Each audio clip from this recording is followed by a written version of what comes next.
Hoje é um dos dias tristes de aula, né? Terça e sexta, meu santo Deus. 7 horas da manhã, culpa de vocês, que só tinham esses horários. Vamos começar. Pessoal, seguinte,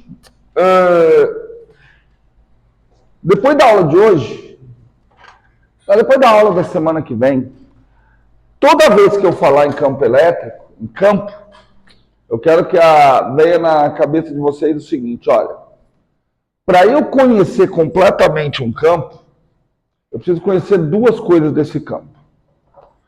O divergente e o rotacional. Tá? Conhecendo o divergente e o rotacional de um campo em um determinado ponto, você sabe tudo daquele ponto, daquele campo. Tá? Então, sem conhecer divergente e rotacional, o que vocês sabem do campo elétrico até agora? Primeira coisa, vocês sabem que a fonte de campo elétrico, qual é a fonte de campo elétrico? Carga elétrica. Então, essa informação tem que aparecer de alguma forma no divergente ou no rotacional. Outra informação que você sabe do campo elétrico, que ele é radial. Certo? Campo elétrico, que ele cai com o inverso quadrado da distância e ele é radial. Essas informações todas têm que estar contidas de alguma forma nessas duas coisas, no divergente e no rotacional. Tudo bem? Então, hoje em particular, nós vamos começar a falar no divergente do... Eu iria falar do divergente do campo elétrico, mas eu vou falar no divergente de um campo qualquer. E aí depois a gente aplica a divergência no campo elétrico e vê o que acontece. Certinho? Então eu vou fazer o seguinte, para manter a nomenclatura, eu vou falar sempre eu vou denotar um campo vetorial qualquer pela letra E. Tá? Vamos falar da divergência de um campo qualquer, que eu vou chamar de E, para lembrar campo elétrico, mas é um campo qualquer. Certo, Caleb? A aula de hoje é só matemática. Só o finzinho, que vai entrar um pouquinho de eletromag. Ó. Então, vamos fazer o seguinte. Vamos considerar a seguinte situação. E, que eu vou simbolizar dessa forma, é um campo vetorial. Só para lembrar o que é um campo vetorial mesmo, matematicamente. Matematicamente, um campo vetorial é uma função cujo domínio são pontos no espaço e a imagem são vetores no mesmo espaço. Tá? Para nós, o que interessa aqui, como nós vamos falar de coisas reais, é o R3. O nosso domínio é um subconjunto do R3, contra domínio e, consequentemente, imagem, também é um subconjunto do R3. Se eu quiser representar mais bonitinho isso daqui, o que é? O campo, ele para cada ponto x, y, z no domínio, ele vai associar um vetor. Que vetor que ele vai associar? Esse vetor aqui, ó. O vetor E de x, y, z. E esse vetor vai ter 3 coordenadas. Eu vou escrever assim, ó. Ele vai ter a coordenada 1, x, y, z, na direção i chapéu. Tudo bem? Então, isso é um campo elétrico, ó. Peguei um ponto, estou associando um vetor. Ele vai ter a coordenada 2, também vai depender de x, y, z, na direção j chapéu, e ele vai ter a coordenada 3.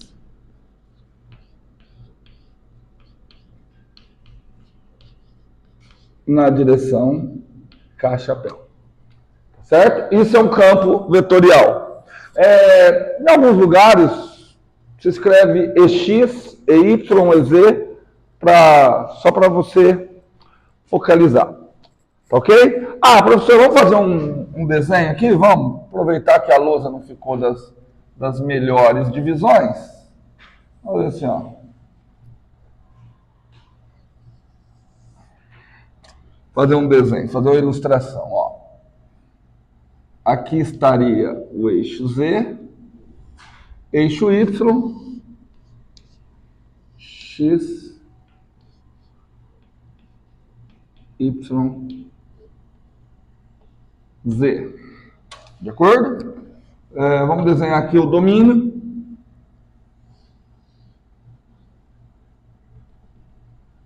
Tá ali o domínio. Tá? Domínio é um subconjunto do R3. Domínio. Vamos desenhar a imagem? Bom, a imagem são vetores nesse subconjunto. Para cada ponto nesse subconjunto, eu associo um vetor que é o vetor campo nesse subconjunto. Tá? Então, temos aqui um campo vetorial. Certo? Fácil até aí? Fácil. Não tem nada, né? Só uma definição. Então, não tem nem que perguntar se é fácil ou se é difícil. Na aula retrasada ou na aula passada, passei para vocês um conceito de fluxo de um campo elétrico. O quanto de campo elétrico que atravessa uma determinada superfície. Certo? Na realidade, o conceito de fluxo ele é geral para campo. Né? Eu falei do fluxo do campo elétrico, mas o fluxo é um conceito que ele está relacionado a campos vetoriais como um todo. Tá? O fluxo ele vai medir, na realidade, quando eu falo fluxo, estou falando pouco, eu tenho que falar o fluxo de um campo elétrico através de uma superfície, mas o fluxo ele vai medir o quanto de campo elétrico, quanto de campo vetorial atravessa uma determinada superfície. Tá certo? Vou pegar aqui uma ilustração, vamos ver, Karine. Vamos ver o que a gente faz com essa informação. Vamos ver aqui, ó. Vou pegar ilustração. Vou pegar assim, ó. Imagine que eu tenha essa superfície aqui, ó. Isso aqui é uma superfície, ó.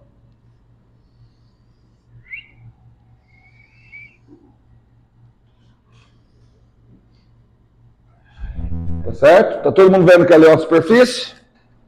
Fechada ou aberta tá aquela superfície? O que parece para vocês? Não, tá aberta, meu Deus do céu. Gente, ó, a superfície fechada delimita um volume. Sempre pensa isso. É porque vocês viram que é um retangulinho, né? Mas essa superfície não está fechada. Para uma superfície estar fechada, ela tem que delimitar um volume e eu saber dizer o que tem dentro e o que tem fora dessa superfície. Aqui não dá para eu falar o que tem dentro e o que tem fora. Tudo bem? Tudo bem? Então temos ali uma superfície aberta.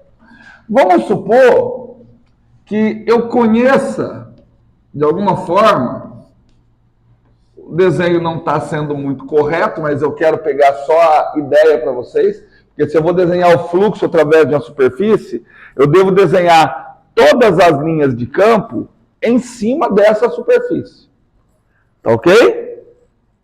Então, e aí eu chego e dou a seguinte informação para vocês.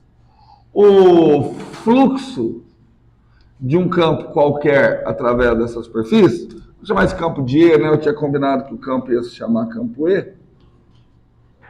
Eu chego e falo assim, olha, o fluxo de E através dessa superfície vale 3, qualquer coisa, 3 unidades de fluxo aqui, ó. Vou chamar de UF, 3 unidades de fluxo. Tudo bem? Tudo bem ou não? Parece que você não está sabendo muita coisa, né? Aí eu falo assim, olha, Edgar, tem outra superfície, e o fluxo através dessa outra superfície não é 3. Os fluxos através dessa outra superfície é 6. É o dobro. Você sabe alguma coisa sobre o campo? Você consegue me inferir alguma informação sobre o campo que está atravessando? Não sei. A superfície pode ter o dobro do tamanho. Certo? Entenderam? Ou seja, vocês entenderam que apenas a informação do fluxo através de uma superfície aberta não informa muita coisa. Entenderam ou não? Tudo bem, Caleb? Então, se eu tenho fluxo através de uma superfície aberta, pô, praticamente eu não sei nada. Agora, olha se eu pegar uma superfície fechada. Olha se eu pegar uma superfície fechada. Ilustração 1. Dê uma olhada aqui na ilustração 2.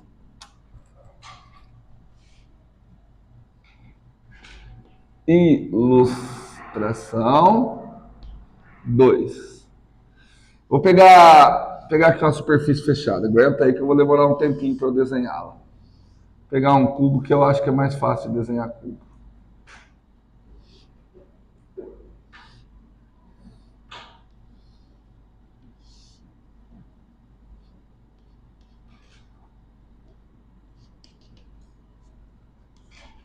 Ó, desenhei ali um cubo.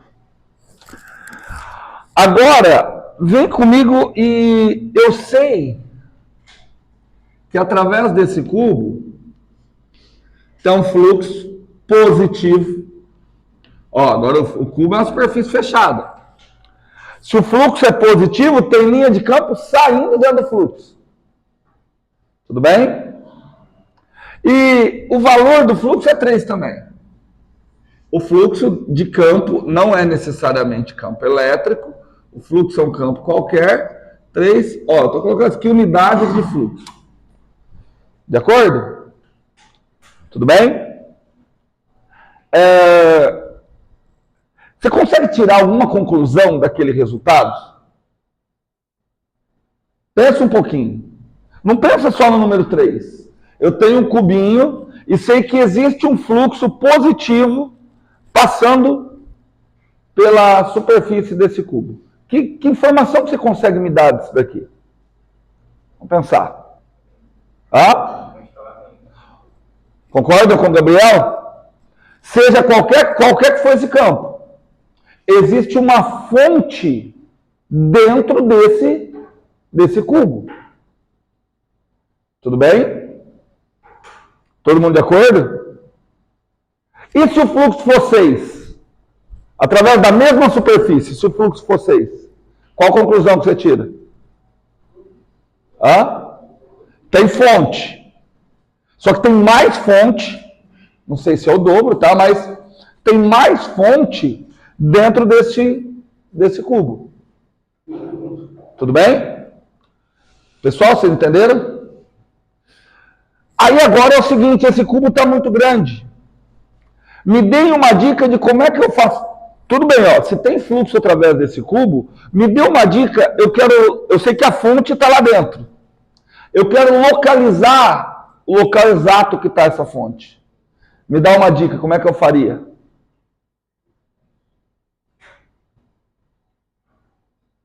Como é que eu faria? Vou fazer um teste. Eu pegaria um cubinho aqui, ó. Pegaria um cubinho aqui. Ó. Pegaria esse cubinho. E aí eu avalio e vejo que naquele cubinho o fluxo é 0. Qual a conclusão que vocês tiram? A fonte não está ali. E aí o que você faz? Você começa a andar com esse cubinho até você achar algum local que tenha fluxo. Entenderam que o fluxo ele pode ser um indicativo da presença da fonte do campo? Fluxo através de uma superfície fechada. Gente, eu preciso que vocês interajam comigo. Eu sei que está de manhã, eu também estou morrendo de sono. Gostaria de estar dormindo. Mas pegaram a ideia? Então me dá uma ideia matemática de como é que eu faria para localizar a fonte. Porque aqui nós estamos com uma ideia prática. Eu vou andando com esse cubinho, coloquei o cubinho aqui. Aí aqui deu fluxo. Que conclusão que você tira? A fonte está dentro desse cubinho. Só que eu quero achar exatamente onde é que ela está. O que eu vou fazer? Diminuindo o cubinho. Eu vou diminuindo o cubinho, até eu encontrar o quê? A fonte. Certo? Mas se eu vou diminuir, qual é a operação matemática que garante que eu faço, que eu estou fazendo isso? Diminuindo. Não é integral, não. É o limite. Porque olha qual que é a minha ideia. Eu sei o fluxo através de um cubo. Eu quero localizar a fonte. A fonte, se ela for pontual, então eu quero pegar o cubo que cerca esse ponto para eu calcular. Tudo bem? Então eu vou pegar, no caso, o cubo, mas pode ser qualquer outra coisa. Eu vou tomar o limite quando o volume desse cubo tende a quanto? A 0. Certo? Só que ele não tende a 0 no centro. Ele vai ter que tender a 0 para onde está. Oi? E aí ele tem que tender a 0 para onde está. Para localizar. Nossa, sensacional. Entenderam a pergunta do Gabriel? Muito boa a pergunta do Gabriel. Mas você fazendo entender a 0, não garante que eu vou saber que a fonte está ali. Porque eu posso pegar esse cubinho aqui, fazer ele tender a 0, se a fonte estiver aqui, ele não vai encontrar. Só que presta atenção. Se eu pego um cubinho, faço ele tender a 0, eu vou cercar o quê? Um ponto. Certo? Se quando eu fizer esse cubinho tender a 0, eu vou chegar num ponto. Aí eu vou obter uma propriedade naquele ponto. Se eu obtiver que naquele ponto esse limite deu 0, significa que não tem carga naquele ponto. Entendeu? Então é exatamente isso. Eu vou avaliar em torno de um ponto. Eu pego aqui, faço o limite quando esse cubinho tende a 0. Ele vai cercar um ponto. Se eu identificar aqui o fluxo aqui deu 0, então não tem fonte aqui. Aí eu vou tentar o cubinho aqui. Vou fazer esse outro cubinho tender a 0. Entendeu? Vocês entenderam? Então, é como se eu fosse medir a concentração de fluxo. A quantidade de fluxo por unidade de volume. Tá? Então, o que eu vou fazer é isso aqui, ó. Eu sei que o conceito é bem abstrato, por isso que as perguntas são muito bem-vindas. Eu vou pegar o fluxo, olha só, fluxo através de uma superfície fechada do campo. Eu estou para quem chegou atrasado, eu estou denotando como E, mas não é necessariamente o campo elétrico, tá? É um campo qualquer. Tudo bem? Então, olha só, ó, Enzo. Eu tenho fluxo através de uma superfície fechada. Se esse fluxo for diferente de 0, indica que existe fonte dentro dessa superfície. Ok? Tudo bem? Só que eu quero ver quanto de fluxo, a concentração desse fluxo. É tipo a densidade. Então, eu vou pegar esse fluxo e vou dividir pelo volume. 1 sobre volume. Aí a pergunta seria o quê? Que volume que é aquele? O volume delimitado por essa superfície fechada. Então, tem a superfície, ela é obrigatoriamente fechada. Essa superfície obrigatoriamente fechada, ela delimita um volume. Tudo bem? Eu calculo o fluxo, e aqui eu estou calculando, quando eu divido, eu estou calculando a densidade de fluxo. Tudo bem? Só que agora, olha só, Gabriel, acompanha aqui comigo. O que eu falei que eu vou fazer? Eu vou pegar volumes cada vez menores. Peguei o volume cada vez menor. Então, eu vou tomar o limite quando ΔV tende a 0. Se eu estou pegando volumes cada vez menores, eu estou cercando, estou chegando onde? Em um ponto. Então, olha só, o fluxo me dá uma propriedade do campo ao longo de uma superfície. Quando eu faço essa operação, Eu tenho a propriedade do campo não ao longo de uma superfície. Eu não tenho mais a propriedade global. Eu passo a ter uma propriedade pontual. Intuitivamente. Não preocupe em resolver aquilo ali, não. Na aula de amanhã eu vou ensinar a técnica que a gente resolve aquilo ali de cabeça. Eu quero que vocês tenham entendido a percepção teórica do que vai fazer. Fluxo te dá uma noção global. Se eu dividir pelo volume e passar o limite, eu vou ter uma percepção pontual. Por exemplo, olha aqui. A valência aqui num certo ponto. Isso aqui deu positivo. Qual a conclusão que vocês tiram?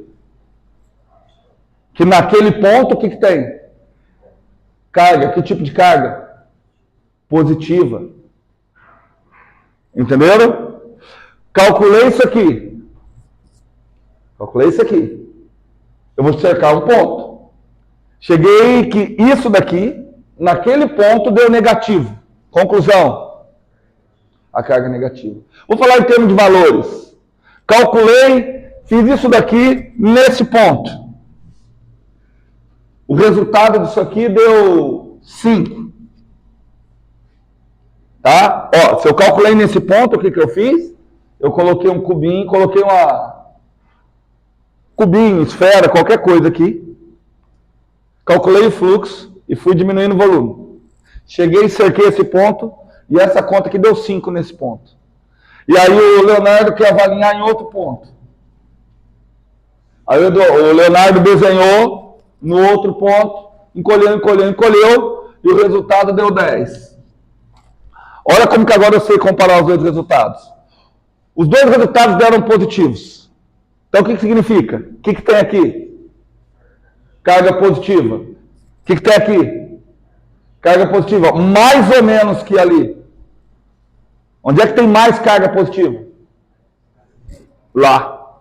Então vocês perceberam que essa conta me permite localizar exatamente o tipo de carga, isso falando de campo elétrico, o tipo de fonte e a concentração de fonte.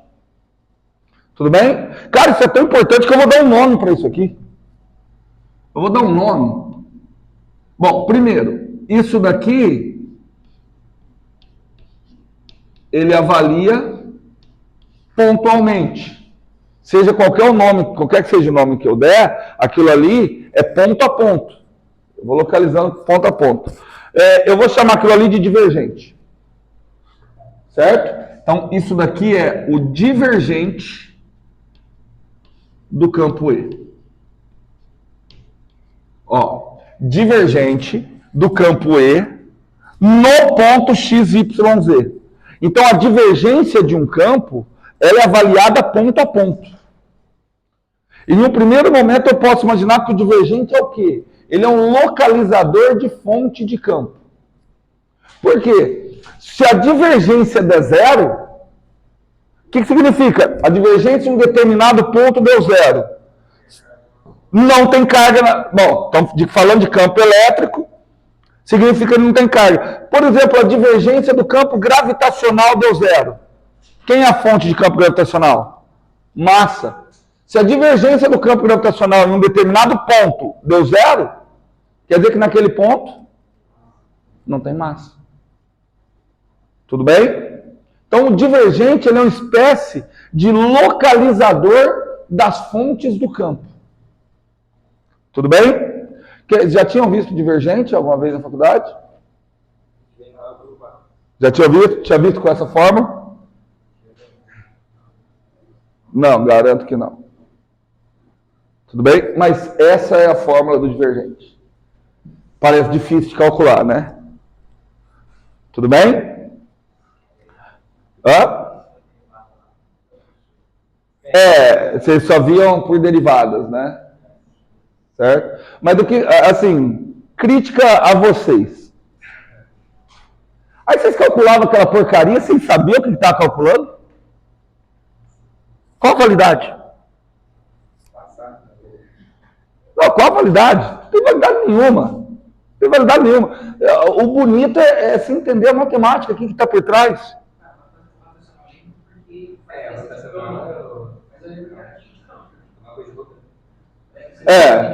Mas as operações não dão a entender que está rodando. Não, mas ele desenhava. Não tô. Não, gente, a minha crítica é a vocês, não é o professor.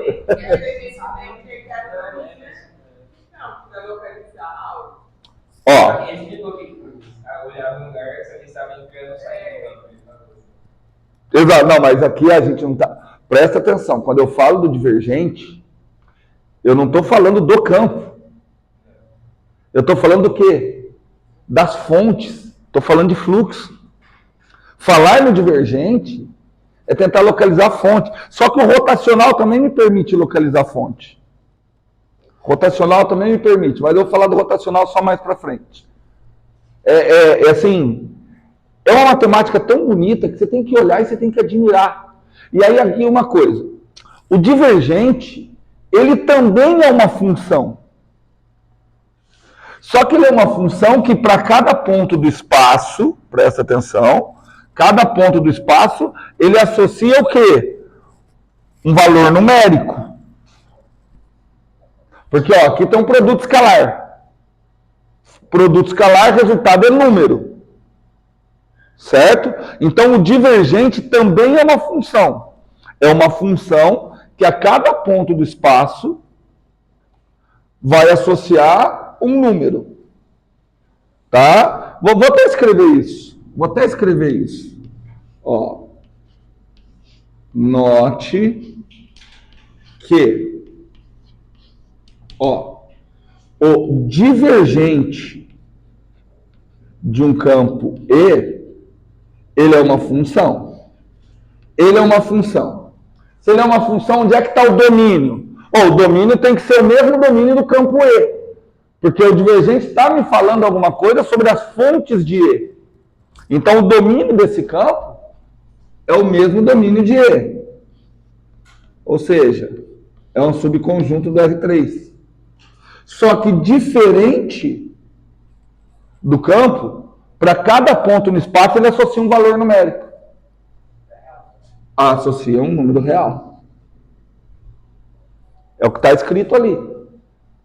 Ou seja, eu pego um ponto x, y, z no domínio e a esse ponto eu associo um número que é o que eu vou chamar a divergência de E no ponto x, y, z. É isso. Então, olha só. Olha que legal. Eu vou vir aqui nesse ponto, ó, vamos brincar. Vamos brincar aqui, ó, tem espaço. Eu tô fazendo desenhos bacanas hoje. Vamos brincar nesse aqui, ó. Deixa eu ver se eu consigo repetir, pelo menos em escala reduzida, o mesmo domínio.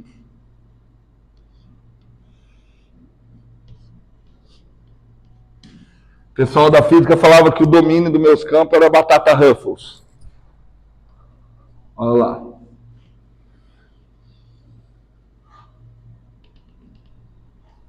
Vamos brincar ali, ó. Tá ali o domínio. Vamos brincar de achar divergente. Vamos brincar. Karine, eu chego nesse ponto aqui, ó. Esse ponto do domínio. Fala um valor para o divergente naquele ponto. 4. Conclusão. Conclusão. O que tem naquele ponto? Ali tem carga positiva. Tudo bem? Vamos lá. Ô, Enzo, aí eu venho nesse ponto. Fala um valor aí. Não, fala um valor. Você não sabe, você tem que calcular o valor do divergente.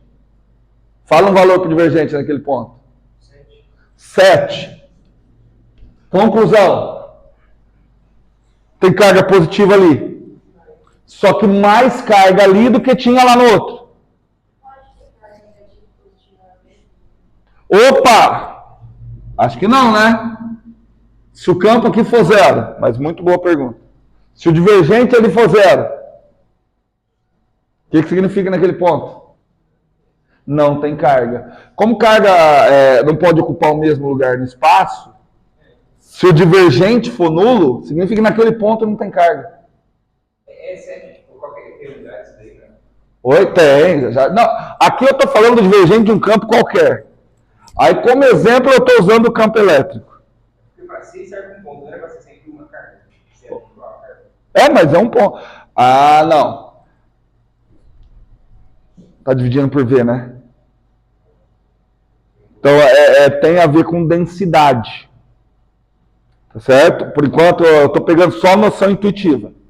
Tá bom? É que eu não quero adiantar, mas já já a gente vai chegar lá. Sabe o que eu estou preparando vocês? Para entender um negócio que o Edgar morre de medo, que ele fala desde o primeiro dia. A equação de Laplace. A equação de Laplace diz o quê? O laplaciano do potencial é zero. Se é zero, quer dizer que não tem carga. A equação de Laplace tem a ver com o divergente. Na realidade, a equação de Laplace, eu vou traduzir a equação de Laplace em outros termos para você. O divergente de E é zero. Se o divergente de E é zero, quer dizer que naquele ponto não tem carga. Então, resolver a equação de Laplace é resolver uma equação na qual o divergente é zero. Certo? Esse eu já antecipei. Foi? Tudo bem? O que vocês devem estar... assim, eu espero que na cabeça de vocês devem estar pensando assim, cara, deve estar pensando, né? Mas esse divergente que eu estou mostrando aqui não tem nada a ver com o divergente que eu vi em cálculo 4.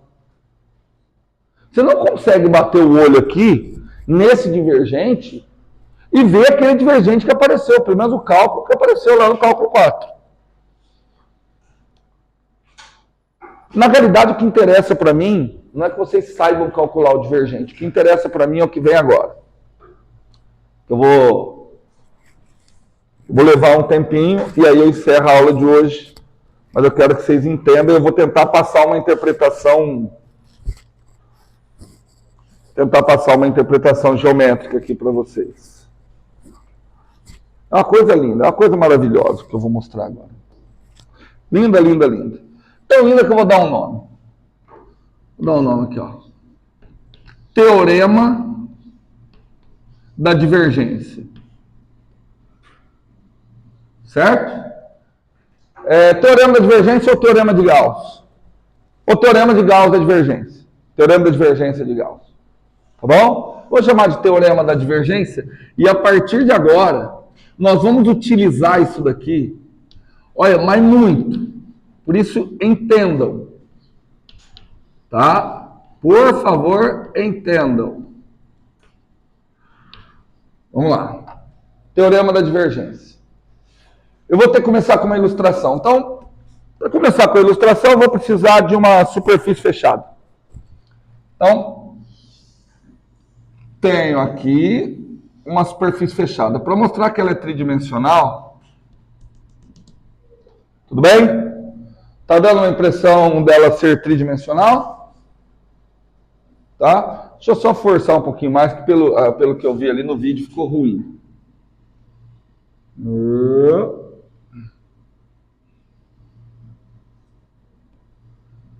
Ficou uma superfície meio pornográfica, né? Mas tá bom.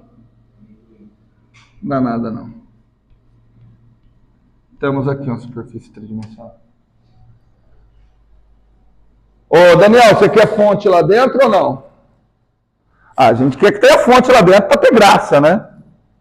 Então vai ter linha de campo ou entrando ou saindo. Eu vou colocar saindo porque é mais fácil de desenhar. Então, aqui tem fluxo.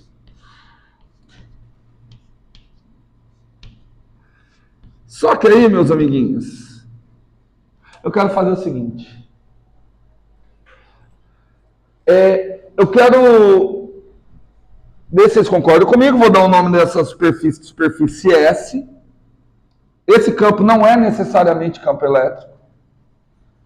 De acordo? Então, o fluxo através da superfície S é isso aqui.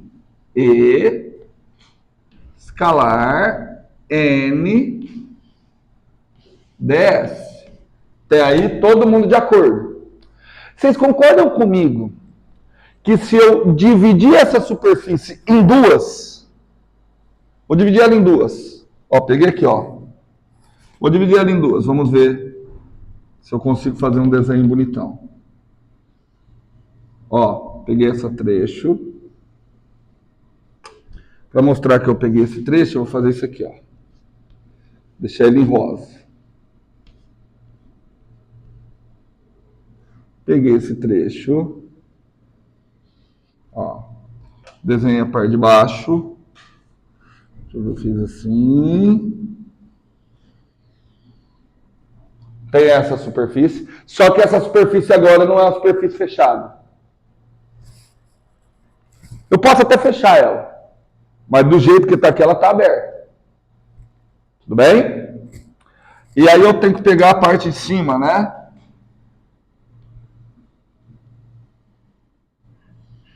Ó. Separei. Aqui. Separei em duas superfícies. S1, S2. A minha pergunta é: se eu calcular o fluxo de S1 e o fluxo de S2 e somar, vai dar o fluxo total através da superfície S? O que eu estou perguntando? Se vale superposição para o fluxo, superposição em termos da superfície. Bom, olha aqui. Por esse desenho bestinha, quantos vetores estão saindo da superfície? Vamos contar? 1, 2, 3, 4, 5, 6, 7, 8, 9. Vou desenhar esses mesmos vetores aqui. 1, 2, 3, 4, 5, 6, 7, 8, 9. Tudo bem? Aparentemente, se eu contar o fluxo dessa e o fluxo dessa de maneira separada, e somar, aparentemente dá a mesma coisa, não dá? Só qual é o problema? Essa parte que eu quebrei. Porque quando eu divido em duas, se eu quiser fechar essa superfície, eu também tenho que avaliar o que acontece com o campo nessas duas superfícies que dividem. Na verdade é uma só, né? Tudo bem? Aqui eu não preciso considerar. Ó, imagine que tem um pedacinho de campo aqui dentro, ó. Ó, tem um pedacinho de campo aqui. Ok? Por que aqui quando eu fui calcular essa integral, eu não precisei considerar? Porque isso daqui não é a superfície que delimita o volume. Tudo bem? Só que agora, eu preciso considerar. Então não é simplesmente sair contando. Só que acontece um negócio. Se eu tiver um campo, uma linha de campo que está saindo daqui, consequentemente ele está fazendo o quê? Entrando no outro. Estão entendendo? Então, se aqui eu vou contabilizar como um fluxo positivo. E aqui? Vou contabilizar como um fluxo negativo. Todo mundo de acordo? Então, no fundo, a hora que eu somar, o que vai acontecer? Vai zerar. Então, tá claro para todo mundo que se eu dividir em duas superfícies, basta eu somar o fluxo através dessa superfície e dessa, que aí show de bola, que dá a mesma coisa? Ficou claro? Certo? E se eu dividir em 3 superfícies? Se eu dividir em 4 superfícies? E se eu dividir em N superfícies? Então já vou dividir em N direto. Posso? Então vou dividir em N direto. Igual. Ó. Deixa eu deixar bastante espaço. Somatório. Com I variando desde 1 até N. Da integral.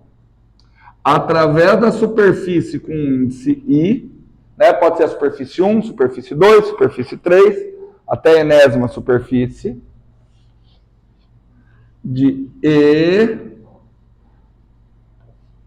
escalar N com índice I ds com índice I.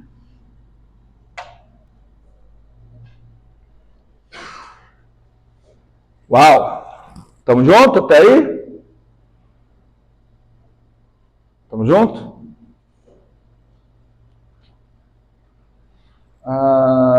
Tá. Não gostei de escrever desse jeito não, porque eu acho que eu vou acabar escrevendo desse jeito, mas antes eu vou fazer passo a passo, porque senão vocês não vão entender. E nem eu. Integral, ó, S1 E com índice 1, produto escalar, N1, ds1. Eu preciso colocar um índice no N, porque o N é o vetor normal à superfície. Então, N1 é o vetor normal à superfície 1. N2, vetor normal à superfície 2. Tá? Vamos lá, mais. Sem preguicinha. Mais. Integral ao longo da enésima superfície e escalar n ds com índice n. Escrevi a mesma coisa, só que sem um sinal de somatório, né? Tudo bem? Alguém ficaria muito chateado falando assim, professor, agora eu não entendi o que você fez. Se eu fizesse isso daqui, ó.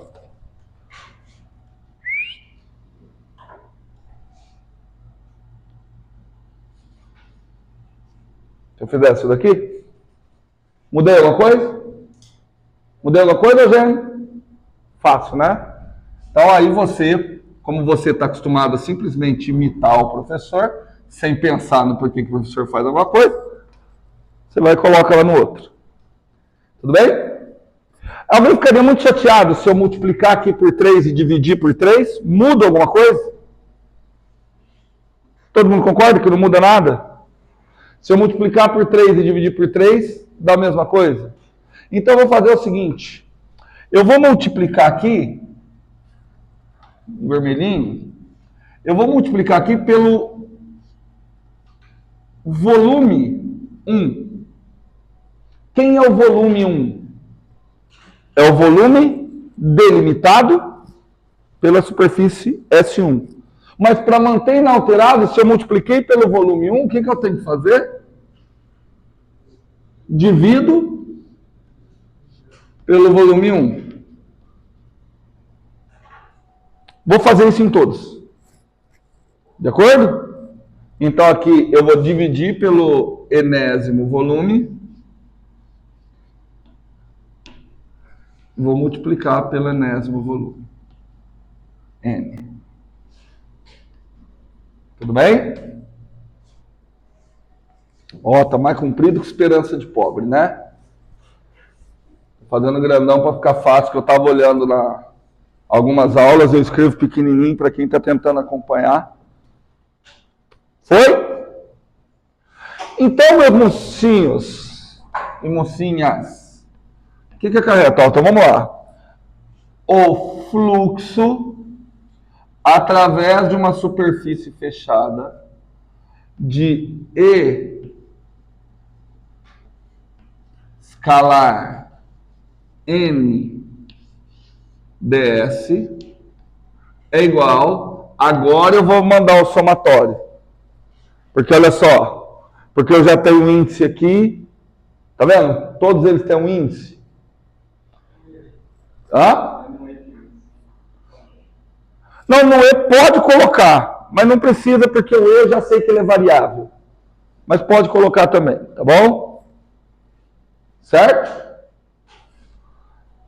Então, eu vou colocar aqui, ó, somatório com I variando desde 1 até N. É de quem? 1 por delta V de índice I. Aí vem o fluxo, né? Eu escrevi assim, né? Fluxo S com índice I e escalar N com índice I, DS com índice I. Acho que vai ter espaço ali, eu vou apagar aqui um pouquinho. O que está faltando? Está faltando o delta VI, né? Delta VI. Deixa eu ver se apareceu ali na lousa. Ai. Deixa assim por enquanto. Apareceu aqui. Melhorou. Vou escrever maior.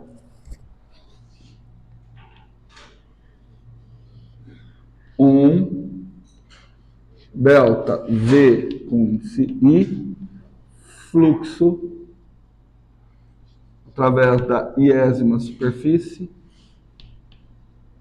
e escalar N com índice I, DS com índice I, delta V com índice I. Show de bola? Tudo bem? Para vocês enxergarem melhor... Qual? Todas fechadas. Por que tem que ser fechada? Para eu poder contabilizar isso. Que a hora que sai de uma, entra na outra. Certo? Então, por isso que eu preciso considerar fechado. Tudo bem? Eu vou fazer isso aqui, ó.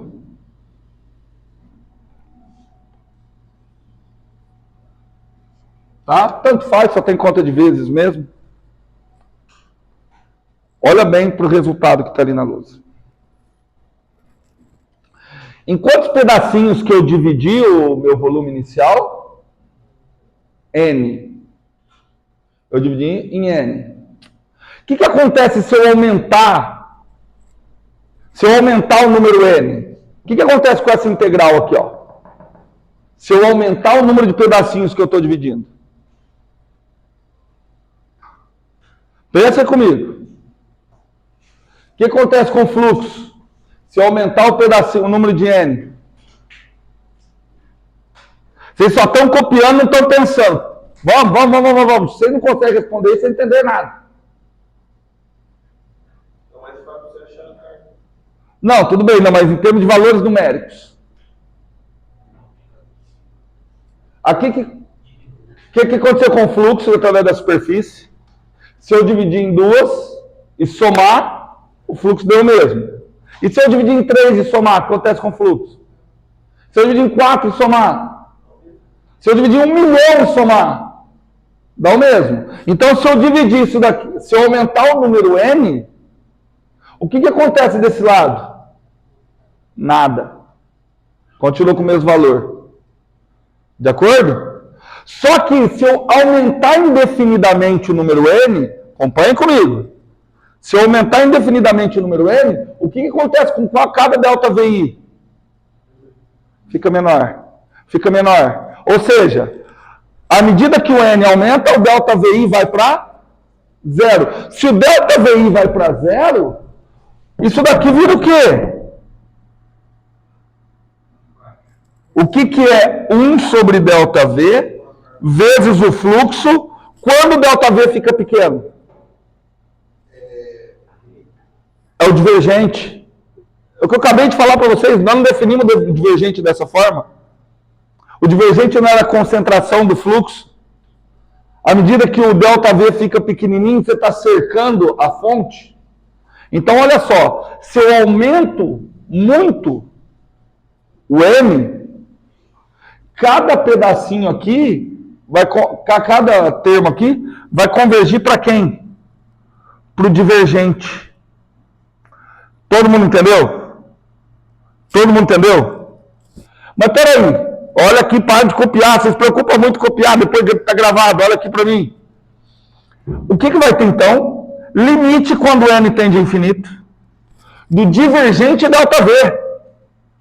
Tem um somatório do divergente ΔV. O que é esse limite de somatório? Limite de somatório é o quê? Integral. Integral de que tipo? De superfície, de linha ou de volume? Não. O que tem aqui? Integral de volume. Gente, olha que coisa magnífica. Olha que coisa magnífica que a gente chegou. Eu chego que a integral ao longo de uma superfície fechada de E escalar N ds é igual. Bom, vamos lá. Ó, de novo. Vou recapitular. Eu estou pegando o limite quando N tende a infinito. Isso daqui não altera. Então, por isso que eu nem coloquei.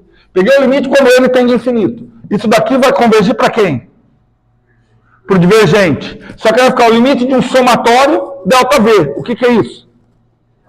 Uma integral de volume. Então, eu tenho que uma integral de superfície é igual a integral de volume da divergência do campo. Olha que coisa maravilhosa.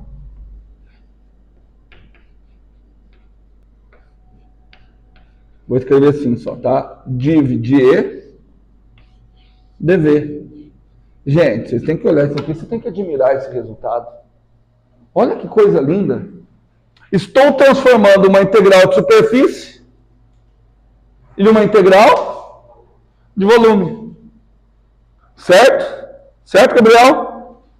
Caleb, pode ser sincero, não fala só para me agradar, não. Consegue ver a beleza disso aqui ou não? De verdade mesmo? Mas eu vou falar qual que é a maior beleza que tem nisso daqui. Porque às vezes a gente olha uma equação matemática e acha, é matemática, só deu um cara. Olha que aquilo ali, muitas vezes, aquilo ali você encontra no seu dia a dia. Não encontra porque você não está preocupado em calcular fluxo no seu dia a dia. Mas, o que está dizendo? Ele está dizendo o seguinte, olha, existem duas maneiras de eu calcular o fluxo de alguma coisa. Ou eu olho para dentro do volume, certo? O divergente, ele não mede, ele não localiza carga-fonte. Quando eu calculo a integral de volume, o que eu estou contabilizando? Eu estou contando quanto de carga-fonte tem lá dentro.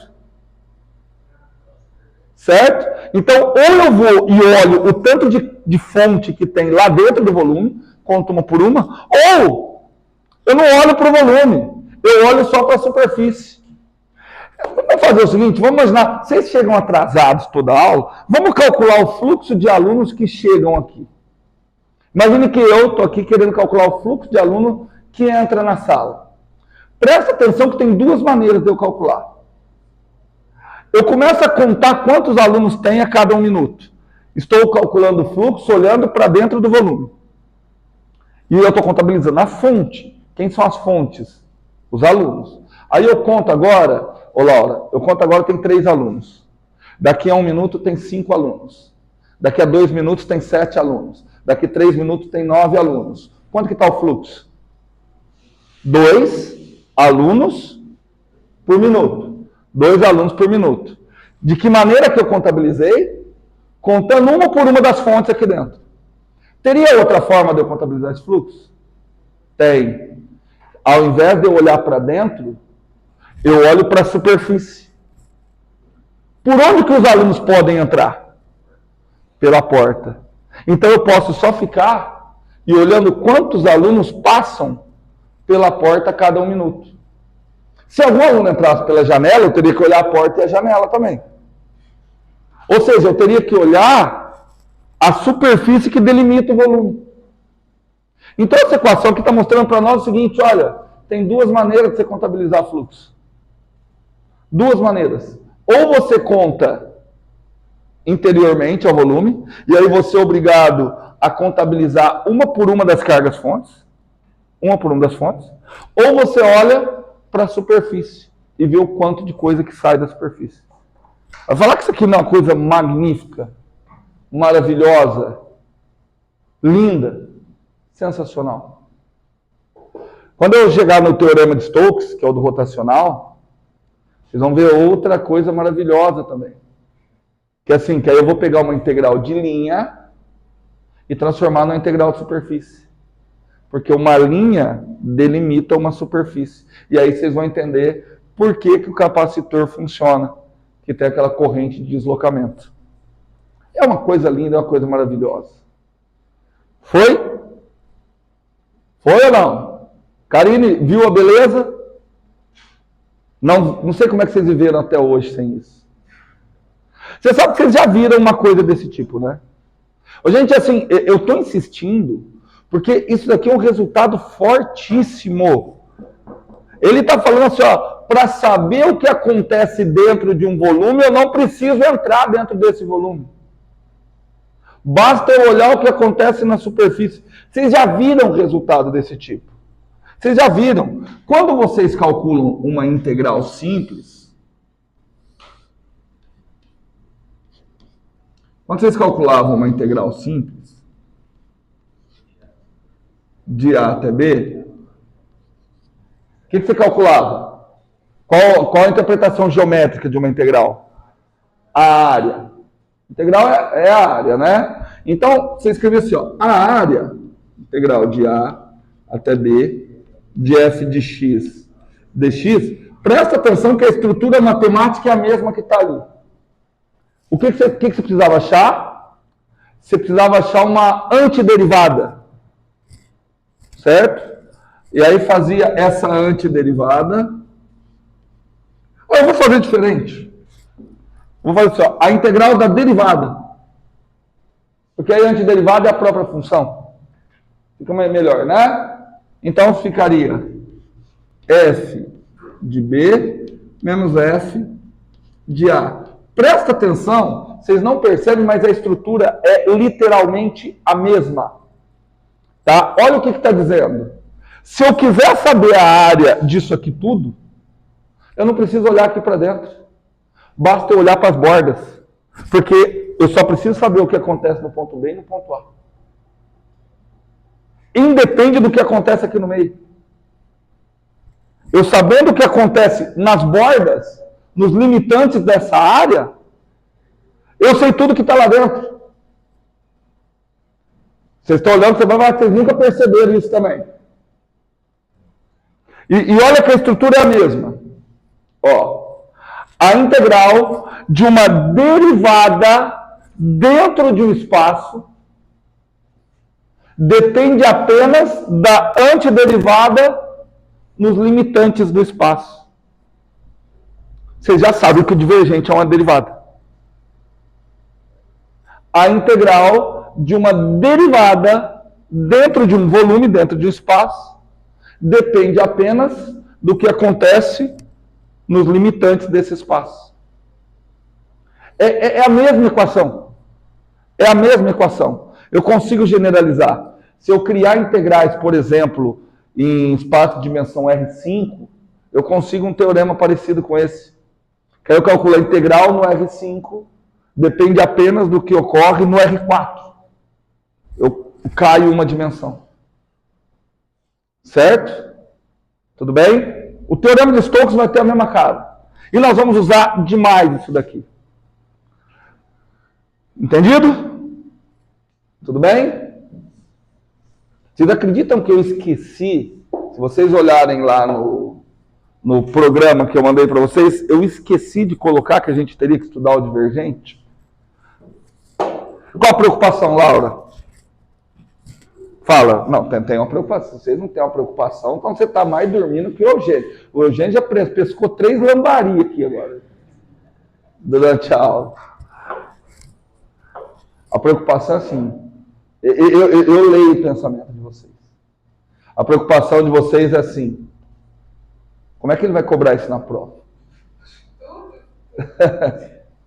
Não precisa...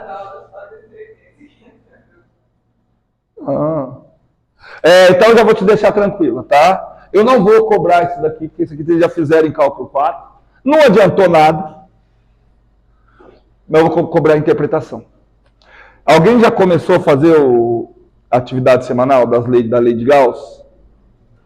A hora que vocês pegarem a atividade semanal da lei de Gauss, vocês vão ver que não tem uma conta para ser feita. Eu coloquei só questão teórica.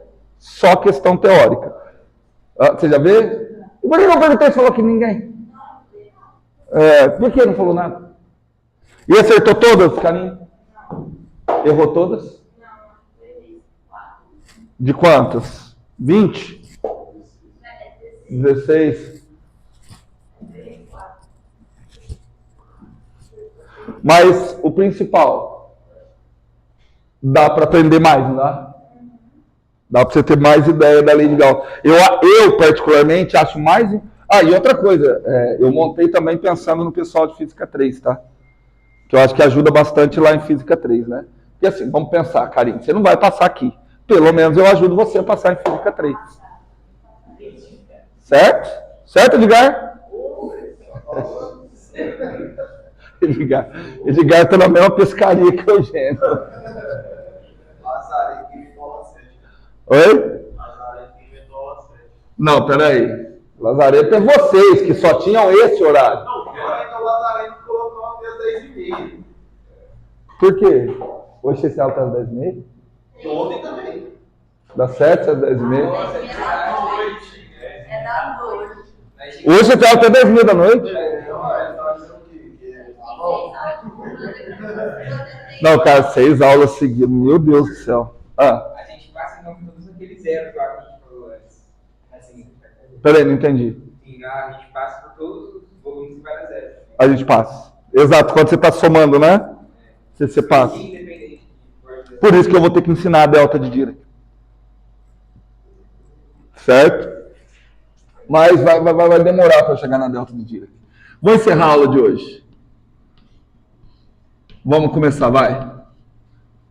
Primeira lei de James Clerk Maxwell. Deixa eu contar um negócio para vocês que vocês podem se gabar um dia. Eu não sei, alguém aqui já assistiu a série Big Bang Theory? Big Bang Theory. Bom, talvez vocês devem ter ouvido com o nome de Big Bang Theory. Mas é Big Bang Theory.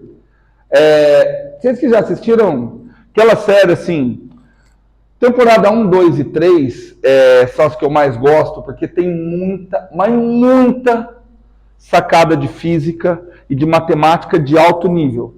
Que a grande parte da população que vê aquilo ali... Né? Cara, existem piadas com geometria algébrica, pra vocês terem uma ideia.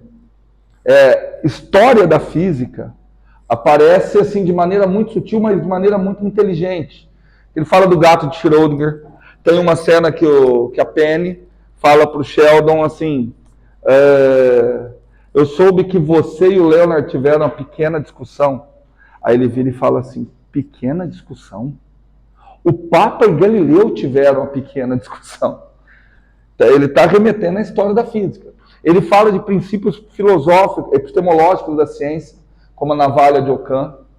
A navalha de Ockham, pra vocês terem uma ideia, ela é assim, ó, se você tem duas teorias e as duas são igualmente boas para descrever o mesmo fenômeno, qual das duas você deve optar?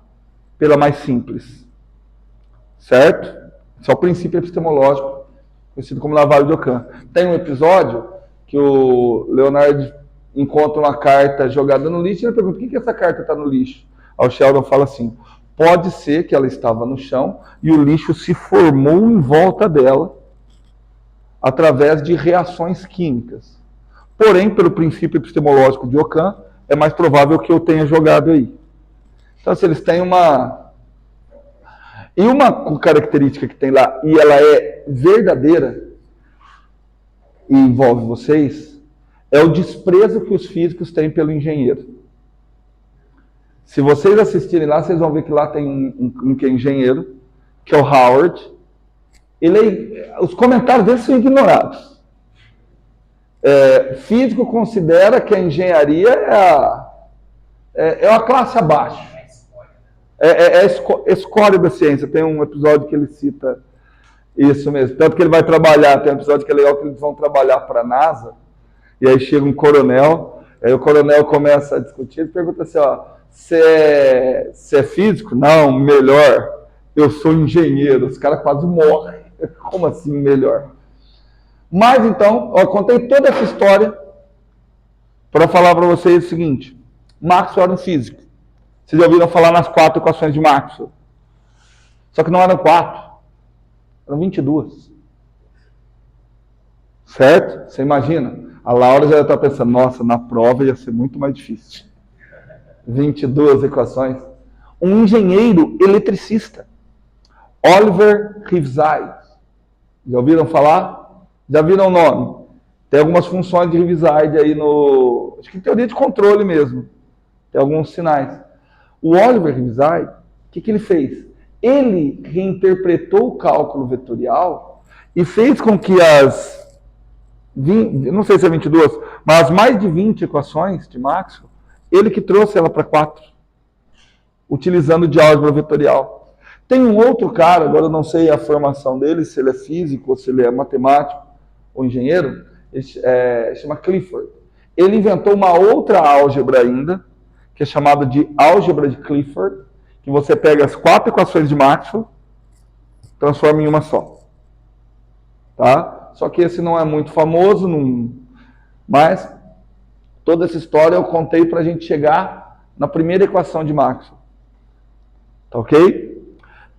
Vamos juntar tudo que a gente sabe, o que não é muito. Por exemplo, se eu perguntasse agora para vocês, me diga a primeira resposta que vem na cabeça, tá? Agora nós estamos falando do campo elétrico. Integral do campo elétrico escalar N ds igual. Me digam, o que vem na cabeça? O que é aquilo ali? A primeira coisa que vem... Não, me fala o resultado. A primeira coisa que vem na cabeça. Ó, primeira coisa que veio na cabeça da Laura, que isso é a integral de volume da divergência de E, para indicar que é a integral de volume. O que eu tenho que estar atento? Que o volume, esse volume, é o volume delimitado por essa superfície. Tá, mas essa foi a visão da Laura. O Leonardo teve outra visão. O Leonardo teve a seguinte visão, ó. Integral de superfície de E escalar N ds. A Laura teve essa visão porque a gente acabou de ver na aula. Leonardo teve a visão, o que a gente viu na aula passada. É a carga dentro dessa superfície por ε0. Qual dos dois está certo? Laura ou Leonardo? Laura ou Leonardo? Os dois estão certos. Certo? Bom, se os dois estão certos, eu consigo olhar para essas duas coisas e ter uma conclusão. Qual a conclusão? Que a integral da divergência é Q sobre ε0.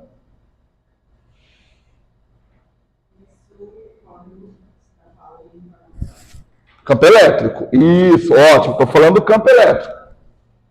O de cima dá primeiro que faz geral. O primeiro vale para qualquer campo. Show de bola. O segundo só vale do campo elétrico. Foi o que a gente viu na aula passada.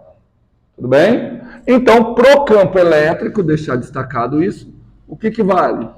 Que a integral de volume da divergência de E dV é igual a quanto, gente? Q sobre ε0. Só que eu quero usar um truque. Eu não quero colocar Q por ε0. Mas tem que ser Q por ε0. Mas por que eu não quero colocar? Aqui não tem integral de volume? Eu quero fazer aparecer uma integral de volume desse lado também. Porque aí, se aparecer duas integrais de volume, eu consigo igualar os integrandos. De acordo? Então, ao invés de eu escrever Q, vê se vocês concordam comigo. Eu posso dizer que Q é a integral de volume da densidade de carga.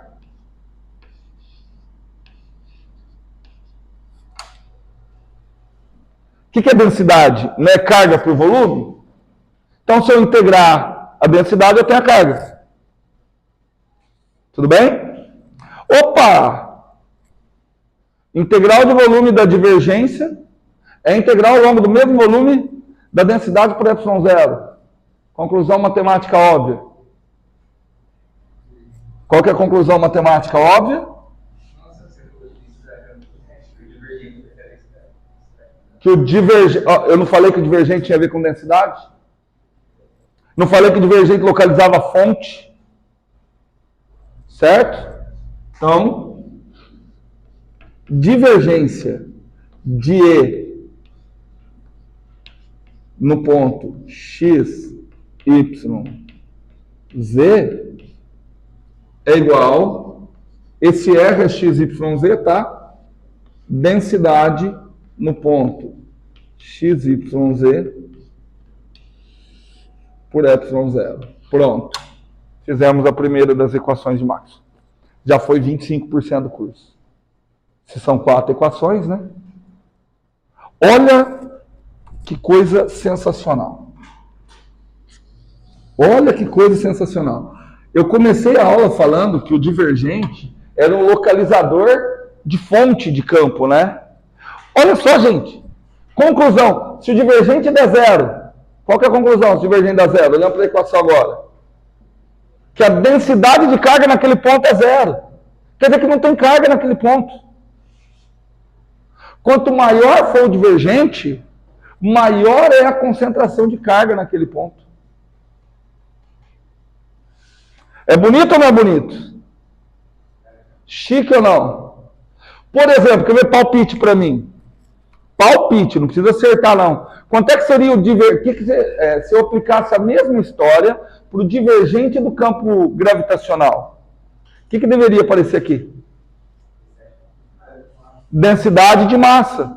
Tem que aparecer uma constante. Tudo bem? Tem que aparecer uma constante. Mas deve aparecer a densidade de massa.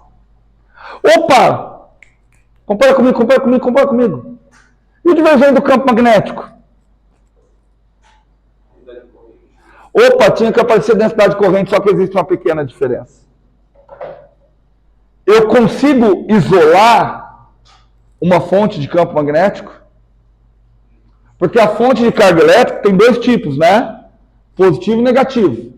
Eu consigo isolar. No caso do campo magnético, também tem duas fontes, que gera polo norte e polo sul. Consigo isolar? Não. Se eu não consigo isolar, o que o divergente do campo magnético vai encontrar? Sempre um polo norte e um polo sul. Ou seja, divergente do campo magnético vai ser quanto? Zero. Pronto, outra equação de Maxwell. Segunda parte do curso. 50% do curso. A divergência do campo magnético vai ser zero. Porque o que o divergente está localizando? A fonte pontual, olha só, do campo. O divergente localiza as fontes pontuais de campo. Por isso que é uma operação ponto a ponto. Já o rotacional, já o campo magnético não tem uma fonte pontual. Certinho? Certo? Bom, o que vai ficar faltando para amanhã? Amanhã eu preciso ensinar vocês a calcular o divergente, né? Vocês ainda não sabem. Quer dizer, vocês sabem. Integral do tipo fluxo, de limite, ΔV tendendo a zero, da integral do tipo fluxo, de 1 sobre ΔV. Só que eu vou ensinar uma técnica melhor. Pelo menos em coordenadas cartesianas. Aí na prova eu vou pedir para vocês demonstrar como calcula em coordenadas cilíndricas. Espera aí, deixa eu desligar o meu fone. Tchau. Tchau.